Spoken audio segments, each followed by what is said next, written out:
soo dhawaada saaxiibada meel walba ay joogtaan. waxaan isleeyahay weli dad miyaa jira sugooyo gambar inay u dhigtaan Manchester oo laga adkaanayo ama Bareejo galayso. gambar badanaa maanta la dhigtay laakiin sheekada maysan u dhicin sidii ay u rabeen. kuwa badan oo kulanka aan isla daawanay waxay lahaayeen kooxaha kale Liverpool iyo Arsenal taageer kooxaha waaweyn lay ka adagtihiin. sheekada way soo dhamaatay maanta waa idinku dhagaa sheekada halkeeda kasii socotay kaari kulankii saddexaad oo xiriir uu badiyay taa oo Amiram uu ku dhibaatoonayay 30 kulan ka badan 3 kulan xiriir oo adkaado hogaamiyaasi kaari marka aad ayuu isku tusayaa maamulka iyo inuu u qalmo kooxdan si rasmi ah in macaan looga dhigo. Manchester kaalinteeda afraad way adkeysatay way xajisatay guul muhiim ah ka gaartay naadiga Fulham oo qaybkeed kooxii aad ku dhiibi jiray kooxdan. kulamo kale oo xiiso badan ayaa jiray. waxaa la yaaban Arsenal horyaalkan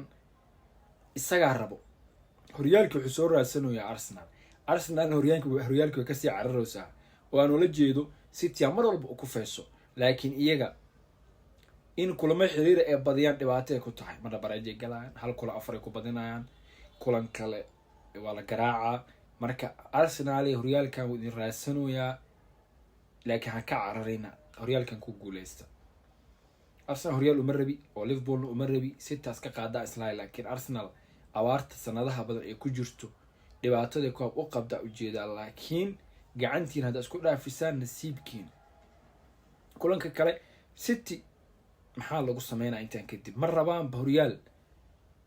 Tottenham Bareejo la gal Manchester ha garaacdo marba koox Brighton Bareejo Pep Guardiola xaaladda kooxna isagana marka dhibco muhiim ayuu leeyahay kulanka Tottenham barbara ay la galeen kulan gool la isugu faanayo aad u qurux badnaa. dhinaca kale Liverpool iyadana guul muhiim ay gaarto todobaadkan kulankii Newcastle waa kulamadii ugu xiisaha badnaa ee la ciyaar Chelsea comeback waliya sameysay dhamaadkii laakiin aan sheekada aan muuqaalkan u soo duubay taqaaniin hal ciyaaryahan aan iga yaabiyay waa xidiga Manchester dhabarka ku wado ee sanadii la soo dhaafay kii ugu wanaagsanaa Bruno Fernandes caawin 13aad la sameeyay maanta kulanka laba caawin lagu tuurtay 5 kulan xiriir caawin uu sameeyay isku xigto oo gool caawin la dhaliyay wax laga ma qaban karo dadka waxa la barbar dhigay ciyaartooy kale Odegaard iyo waxa la soo bardhiyaan laakiin ninkaas